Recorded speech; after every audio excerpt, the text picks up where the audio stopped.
Les diré que desde que llegué a México, yo no soy mexicana, estoy marcada por el Colegio de México. Y esto es así porque después de estudiar el doctorado y la maestría en Francia, nos vinimos acá por el golpe de Estado en Chile, ¿no? Que nos marcó mucho a mi marido, a mí y a mi hija, chiquita, ¿no? Entonces, pasó que mi marido era ayudante del profesor Rodolfo Stavenhagen, ¿no? En Suiza, cuando estábamos en Europa. Y cuando fue el golpe, en el lugar donde vivíamos, que es una mina de cobre, hubo una represión enorme, enorme, ¿no? De modo que salimos a Santiago y desde allí Rodolfo nos llamó, consiguió el teléfono y nos dijo que él iba a hacer lo necesario para que nosotros viniéramos acá, ¿no? En este sentido también apoyó mucho esto y el señor Víctor Urquidi, que era presidente del colegio, ¿no? En este marco, digamos, que resume demasiado poco la vida de nosotros, llegamos después de estar un periodo en Perú, porque no nos dejaban entrar a México, y no había problemas de papeles con gobernación, era un lío. Pasó algo muy simpático. No teníamos dinero ya para vivir en Perú. Habíamos comprado, nuestros padres nos habían comprado los billetes de avión, pero no teníamos dinero para vivir en Perú tanto tiempo. De modo que en un momento yo le dije a mi marido que teníamos que llamar a México, no solo para apurar los trámites, sino para vivir, ¿no? Nos habíamos cambiado a un hotel muy chico, en un barrio muy popular, y ya no nos alcanzaba para, ponte tú, 2 semanas más o 1 semana más. Y yo le dije, ¿por qué no llamas a Urquidi, no? Y aquí era el señor Urquidi. Y bueno, al final hablé yo con el señor Urquidi y le dije cuál era nuestro problema. Y dijo, no se preocupe, yo le mando inmediatamente tanto dinero. Y así fue. Lo mandó a la Embajada de México y ahí recibimos, de México en Perú, y ahí recibimos un dinero que nos permitió estar digamos, vivir, ¿no? Con eso, con esa deuda llegamos a México. Con ese agradecimiento también llegamos a México, ¿no? Porque ni nos conocía, el señor Urquidi ni nos conocía, ¿no? Y no, decíamos, qué gente tan generosa, qué maravilla. Y al final llegamos y el día que llegamos, Rodolfo nos invitó a su casa con un montón de gente, de profesores y de investigadores, entre los que estaba alguien que es muy importante, que se llama Bonfil, ¿no? Y un antropólogo muy importante en ese momento. Y estuvimos en su casa. Y luego, aunque ustedes no lo crean, al otro día Rodolfo nos llamó y nos mostró un departamento que se rentaba con todos los muebles y con platos, con lavadora, con todo, ¿no? Y ahí nos pudimos quedar a vivir. Fue ahí en Mixcoac, ¿no? Y era un lugar muy bonito en esa época porque no había las calles muy grandes. Mixcoac era precioso con árboles, ¿no? Y el departamento daba a una plaza que hay en Mixcoac, donde hay una iglesia muy antigua y podía uno pasear por ahí, era hermosísimo, A todo esto, mi marido tenía trabajo, pero yo no, ¿no? Entonces le encargué a Rodolfo que cuando supiera de algo me dijera. Al principio no había nada, salvo que aquí en el colegio estaban haciendo unos estudios para planear ciudades industriales, porque era la época del desarrollo, ¿no? Entonces, para planear ciudades industriales en el país. Y yo llamaron porque querían entrevistadores. Entonces yo fui a hablar con el profesor Uniquel, que era el jefe del CEDU. En esa época se llamaba Centro de Estudios Económicos, algo así, ¿no? Porque no había urbano, no había. Y entonces me dijeron que necesitaban un jefe de terreno para hacer una encuesta. Y yo le dije que sí, porque en realidad debíamos dinero al colegio. Vivíamos con 10 pesos, no nos alcanzaba para nada, con una niña menos. Y entonces me puse yo a conseguir, hablé con el profesor Uniquel, y era un gran proyecto en todo el país, en muchos lugares. Y en ese momento yo logré ser la jefa de terreno de ese proyecto. Claro, yo tenía doctorado, yo había hecho desde chica en Chile entrevistas, encuestas, incluso en la mina hice muchos proyectos, ¿no? Para mi tesis de doctorado hice muchas entrevistas, etcétera, pero yo iba ahí de jefe de terreno, que es controlar, enseñarle a los entrevistadores cómo se entrevista, hacer una muestra más o menos y pues capacitarlos. Pero ni modo, había que hacerlo porque necesitábamos dinero. Resolví el tema de una manera muy interesante. Había muchos exiliados aquí recién llegados. Entonces llamé a unas personas conocidas y me consiguieron un montón de entrevistadores. El problema era que eran todos chilenos, pero ni modo, ¿no? Podían entrevistar. Entonces empecé con eso. Bueno, una vez que hicimos las encuestas primeras, se necesitaba, me invitaron a participar en el proyecto. Y había el grupo de Uniquel, muy trabajador Uniquel, era realmente trabajador, se levantaba tempranísimo y empezábamos las reuniones e hicimos el proyecto, que después descubrí estaba a cargo del señor Urquidi. El jefe era Urquidi. Después venía Uniquel y después un montón de investigadores, ¿no? El licenciado Cabrera, varios, ¿no? Varias gente famosa que estaba ahí. Y poco a poco ahí me fui haciendo un lugar, ¿no?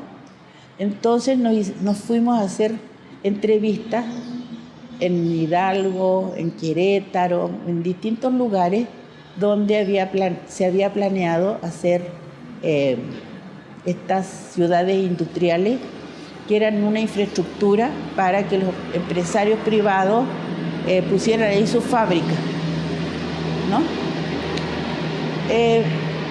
Después de un tiempo, de eso surgió el proyecto del colegio de hacer el CEDUA, es decir, hacer estudios urbanos, ¿no? Yo creía que me iban a contratar, ¿no? Pero no fue así. Había mucha competencia para quedarse en el colegio y estar en el CEDUA. De todas maneras, yo no quería trabajar en el mismo lugar que mi marido. Ese era otro punto, ¿no? Porque sigo trabajando en el lugar de mi marido, pero eso me marcó, ¿no? Después. Y entonces, para no hacerle el cuento muy largo, me fui a trabajar a la ICA. Rodolfo me consiguió un trabajo en la ICA donde me fue superior. Ahí trabajé con la gente de Infonavit, en las unidades habitacionales de Culiacán, El Rosario, muchas cosas, hicimos encuestas. Los de Infonavit hacían unas encuestas pésimas, así que revolví la cosa porque tenían mucho rechazo de parte de los habitantes, de los posibles habitantes en las unidades habitacionales, y yo les dije que eso era falso, que había que estudiar dónde vivían antes de llegar a las unidades habitacionales la gente, y vivían pésimo, esa fue algo que se me ocurrió. Entonces hicimos una encuesta, la gente que tenía el nivel de salarios como la gente que entraba a las unidades habitacionales, y vimos que todos vivían en un cuarto redondo, pésimo, apenas tenían cama, vivía mucha gente en un lugar, y las condiciones de vida eran pésimas. De tal manera que demostré que el que no llora no mama, es decir, ellos al llegar a la unidad habitacional decían que no les gustaba el color de las murallas o que tuviera muebles, ¿no? Unos muebles prefabricados preciosos, Entonces decían que no les gustaba. Y era porque querían más, ¿no? Más cosas. Entonces le dije yo, no se preocupen por eso, porque ese es un problema que la gente, que el que no llora no mama, como dice el tango, no va a seguir molestándolo, y no hay países donde se hagan esas unidades habitacionales tan grandes. Yo venía de un país muy pobre, ¿no? Entonces, no hay países donde se hagan esas unidades habitacionales tan grandes para la gente trabajadora, y es una maravilla impulsar esto. Ahí estuve en la ICA mucho tiempo, ¿no?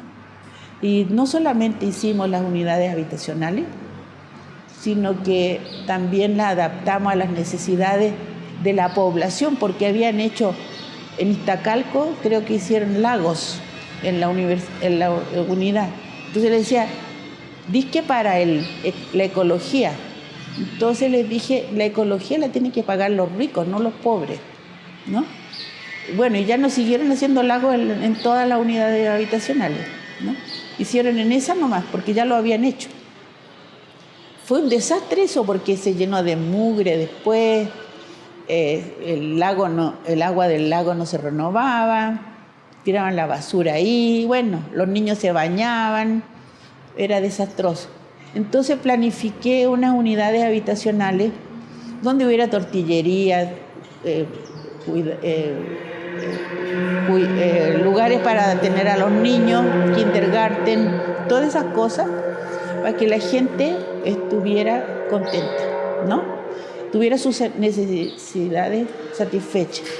También di vuelta a los edificios, porque estaban las maquetas, entonces había que dar vuelta a los edificios para que las mamás desde la cocina miraran a los niños que jugaban en el jardín. Ese tipo de cosas, ¿no? Yo había estudiado mucho eso en Francia, me inspiré mucho en el sistema francés, donde los sociólogos son muy cercanos a todo el desarrollo urbano, ¿no? Y los arquitectos allá son famosos por la arquitectura social, ¿no? Entonces, ya. Pero sucedió que me quedé embarazada por segunda vez, ¿no? Y entonces llegó un momento en que en la ICA yo tenía reuniones con el gobierno y para las presentaciones de los proyectos, con el gobierno, con los directores, con un montón de gente, y ahí don Bernardo Quintana, que era un líder carismático, un dirigente carismático, un ingeniero, me dijo que yo era su socióloga estrella, ¿por qué no me quedaba? Entonces le dije, mire, con una reunión que dura hasta las 3 de la mañana yo no puedo quedarme, más encima con esta panza que tengo, ¿no? Y con 2 niñas que voy a tener en un tiempo más. Entonces decidí salirme, ¿no? Salirme. Y luego ya después de eso, estuve 3 meses nomás, después de que nació mi hija Clara, la segunda, sin trabajar, pero no sabía vivir sin trabajar, ¿no? Entonces conseguí una muchacha, ¿no? No, en ese momento había dejado a la muchacha, no tenía yo cómo organizarme.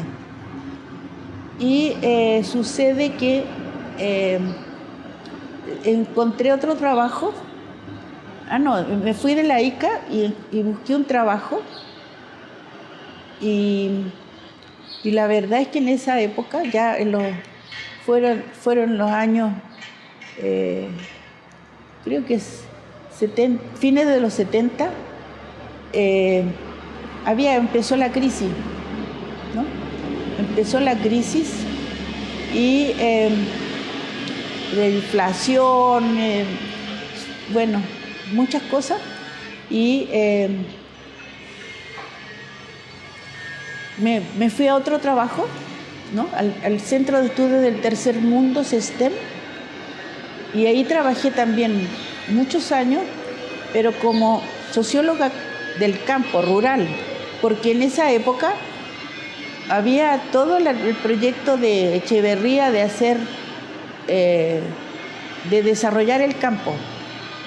Les diré que me vacuné contra el campo, aunque fue muy interesante. Hice unas investigaciones muy bonitas en el sur de Jalisco y en Puebla, y en Guanajuato, y en Durango, ¿no? La Laguna. Pero me saturé del desarrollo rural porque había sociólogos y antropólogos que creían que los campesinos tenían que hacer la revolución. Y yo les decía, no puede ser si la gente no quiere eso, ¿no? Hay falta de tierra, hay falta de empleo, la gente migra, hay mucha violencia en el campo. Era como una violencia muy grande en el campo, ¿no? Y entonces escribí un libro sobre el movimiento campesino en varios lugares, y con eso llegué aquí, ¿no? Porque ya venía la crisis de los 80, donde toda América Latina estaba en el hoyo de la amargura, ¿no? El desempleo era enorme y los gobiernos eran de ultraderecha. Entonces, y había políticas de desarrollo muy malas, y entonces ese libro se publicó, pero no en el colegio, en otro lugar, y en un momento dado yo dije, voy a hacer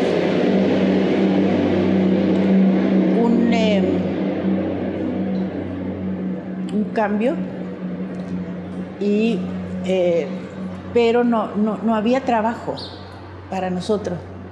Había una crisis en las universidades, una crisis enorme. Después se crearon las universidades estatales, pero en ese momento no había. Después se creó la UAM, todo eso, y las universidades de los estados.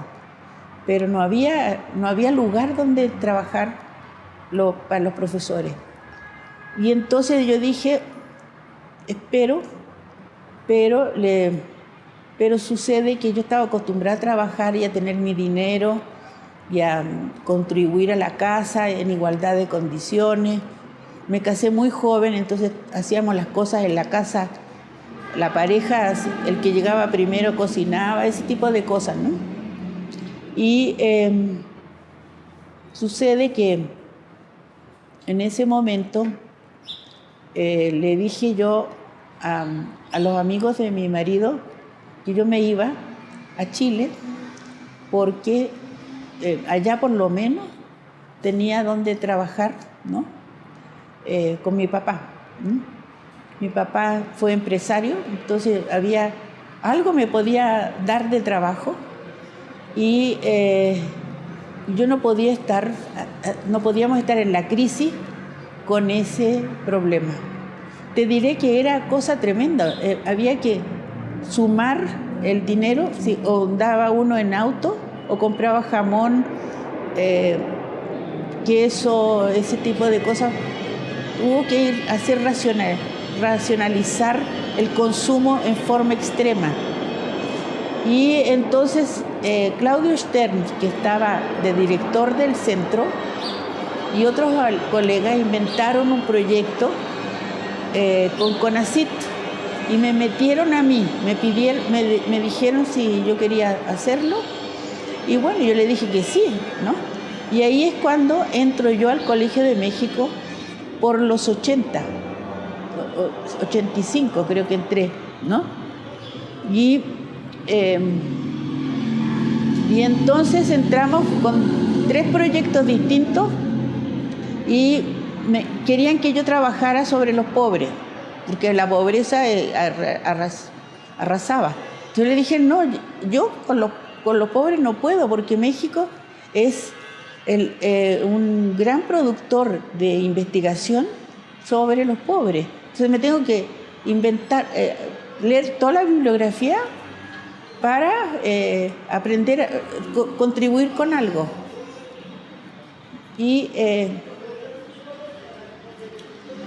Y entonces sucede que inventé otro proyecto. Dije, yo voy a estudiar las clases medias, y es porque las clases medias estaban movilizándose contra el gobierno del PRI, ¿no? Y entonces yo empecé a sentir que había un clima político de discurso y de movilización muy similar al que hubo en Chile contra Allende. Entonces yo decía, ¿cómo estudio las clases medias? Bueno, me leí toda la bibliografía de las clases medias. Mi proyecto fue aceptado en CONACYT muy bien, ¿no?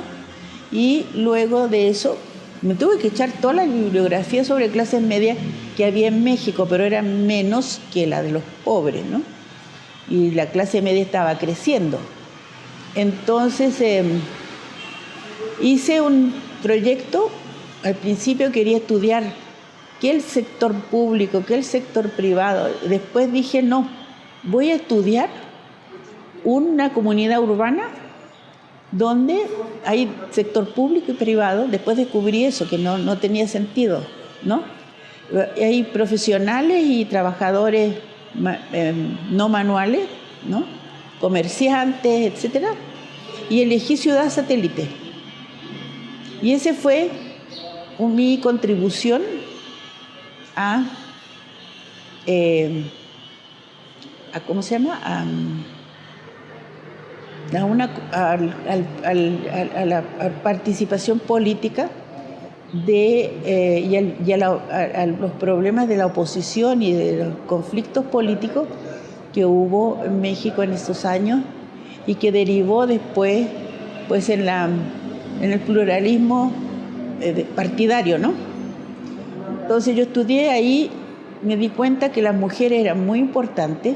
Yo no era ni feminista en esa época, aunque yo fui feminista desde chica, ¿no? Desde los 13 años. Y empecé a estudiar el papel de las mujeres de clase media en las movilizaciones políticas. que fue, en el caso de Satélite, enorme, enorme, enorme.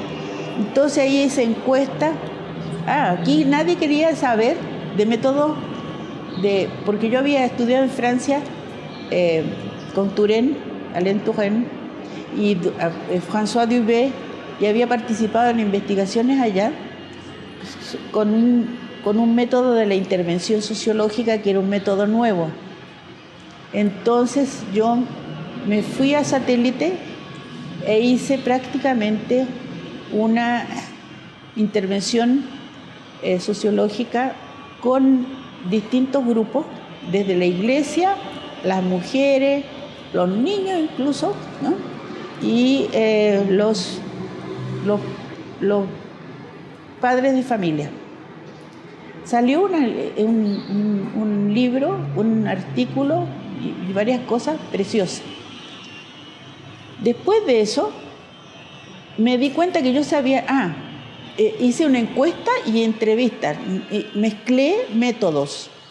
Y eso en el CES no existía.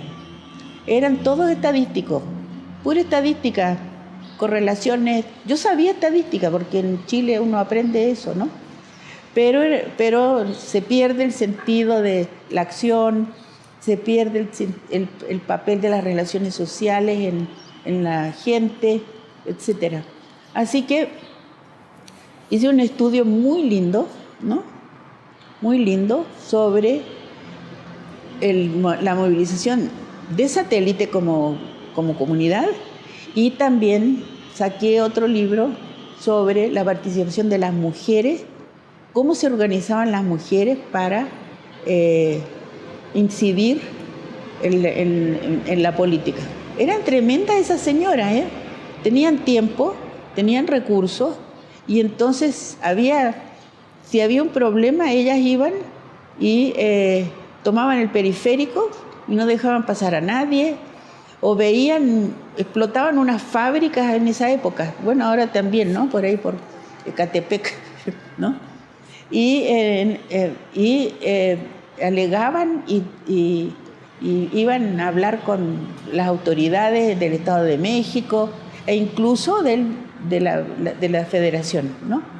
Entonces fue muy interesante eso, y eso me dio lugar a que yo me interesara en la participación política. Después hice un estudio sobre democratización, donde comparé la demanda democrática en Satélite versus Contreras. Yo vivo en Contreras. Entonces, en Contreras también había movilizaciones con la crisis, ¿no? Y pregunté, que todos decían que eran democráticos, y yo demostré que ninguno era democrático, porque los de Satélite no querían darle el derecho a voto a los indios, a los pobres, que tenían que educarse primero, 1000 cosas había. Y los de Contreras decían que lo primero que ellos harían, aunque eran democráticos, era tomarse el Pedregal para quitarle la riqueza, ¿no? Entonces yo demostré que en realidad la lucha por la democracia tenía muy poco que ver con la democracia, con la definición de democracia, ¿no? Entonces fueron muchos, yo tengo mucho, ¿cómo decirte?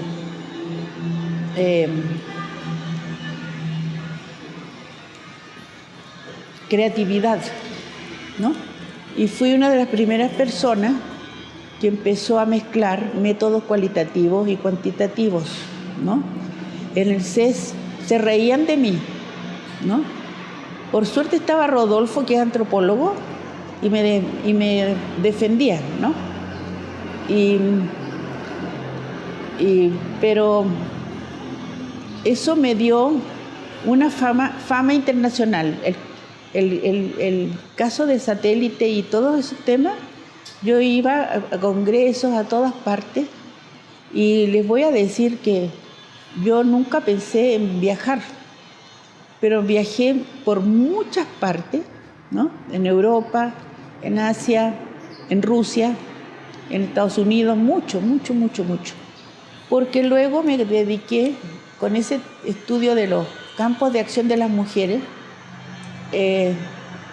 me dediqué a estudiar organizaciones de mujeres ya feministas, ¿no? Y hice una investigación en todo el país donde comparábamos. Sergio Aguayo estaba en esa investigación, derechos humanos, las ONG, ¿no? De derechos humanos, las ecologistas, donde estaba Toledo, el que se acaba de salir del ministerio, ese ecologista mexicano maravilloso, y yo, ¿no? Entonces, no me creían que había discriminación en las ONG. Y yo les demostré que las ONG de hombres no tenían ninguna directora o presidenta de ONG que fuera mujer. Yo puse la pregunta, una pregunta chiquita, y me decían, no, si somos muy tolerantes, nosotros somos muy democráticos. No había ni una. Entonces, bueno, ahí después nos dedicamos a hacer el trabajo de campo en Chiapas, Yucatán, Chihuahua, Monterrey, distintos lugares donde hubiera organizaciones no gubernamentales y cuál es el papel que tienen a nivel político para la equidad de género, para todas las políticas públicas con perspectiva de género. En esa época era muy, bueno, no sé si en esa época o todavía, muy desigual todo, ¿no? Y la desigualdad se explicaba en gran parte, ¿no? Porque había estilos de desarrollo en cada estado distinto, de acuerdo con la ideología de cada gobernador y sobre todo la presencia de una élite que entre mujeres y las autoridades se podían comunicar. Es decir, que los movimientos de la ONG era clase mediero y de élite, ¿no? También no les gustó eso no les gustó, pero así era, las más educadas, ¿no? Habían estudiado los gobernadores con las mujeres o eran amigas las hermanas, es decir, rehice eso de hacer las redes para poder explicar esto. Bueno, ese es otro proyecto que yo hice y que me sirvió muchísimo, ¿no? Y luego he seguido en esto, ¿no?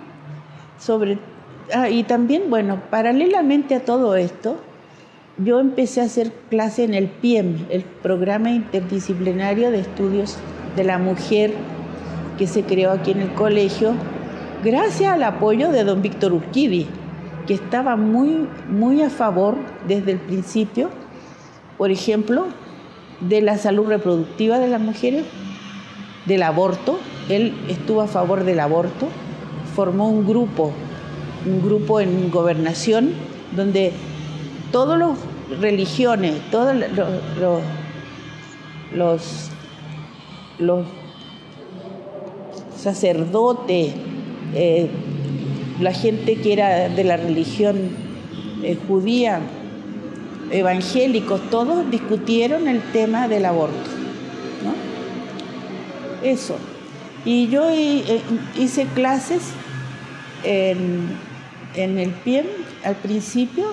Me fui a Chile y vi cómo en la CEPAL hacían como diplomados, ¿no? Cursos cortos, y formaban gente en forma muy eficiente. Entonces fui a Chile y copié la estructura de esos cursos, ¿no? Y bueno, fue muy bueno porque así pudimos hacer, primero se hacían diplomados al principio, ¿no? Y luego ya se hizo como una maestría, ¿no?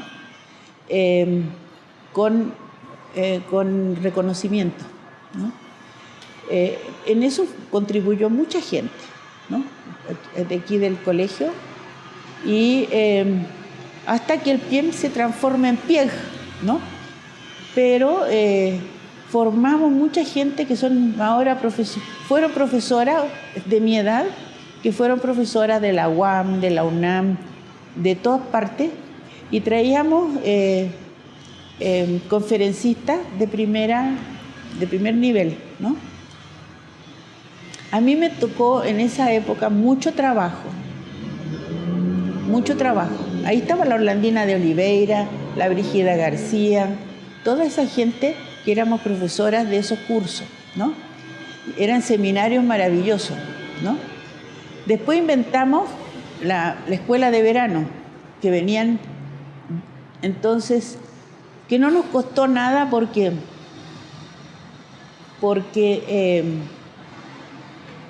las chiquillas, la gente que venía de provincia, de los estados, eran profesoras. Entonces les daban permiso para hacer clases de ¿cómo se llama? De avance, de seguir cursos para mejorar su estatus dentro de la universidad, ¿no? Entonces, la hipótesis mía era que toda la gente en México tiene un pariente en la Ciudad de México, que es un país de migrantes, entonces todos tienen algún pariente aquí y se podían quedar a dormir donde sus parientes. Y así fue nomás, ¿no? Entonces lo hicimos durante la época que los niños estaban de vacaciones. Nos conseguimos plata de la Ford Foundation y eso siguió con un presupuesto propio. Un presupuesto propio que luego no sé dónde llegó, qué se hizo con ese presupuesto. Se integró, me imagino, al presupuesto del colegio cuando se formó el PIEG. Y ya. Bueno, en todo caso, yo me alegro yo creo que ya terminamos luego. Así como yo cuando chica no sabía qué hacer porque no tenía trabajo, hoy también me pasa lo mismo, ¿no? Me cuesta mucho estar en la casa, no porque, ¿cómo decirle? No sé qué hacer, porque yo hacía yoga antes del COVID, hacía yoga y esa era mi entretención. Y ahora que no hay yoga, me aburro, ¿no? Con mis vecinas, yo vivo en un condominio, ellos estaban hablando hoy día en la mañana de dónde compran el papel de baño, la pasta de dientes, y de eso hablan los vecinos, ¿no? Que también están confinados, ¿no? Entonces, esa conversación, yo he salido con ellos a conversar, pero la repiten todas las veces, ¿no? Entonces me aburre mucho. En la casa leo, ¿no? Cosas que no son del colegio, ¿no? Hago las clases en línea, las evaluaciones en línea, todo eso que es un trabajo que me cuesta porque soy nueva en la cosa de la virtualidad, ¿no? Y yo creo que por eso me dio esta enfermedad que es muy desagradable porque uno se puede caer, ¿no? Hay gente que se queda en cama. A mí me dieron un medicamento y estoy bien. De todas maneras, quiero decirles que durante años viajé mucho, lo pasé muy bien gracias al colegio.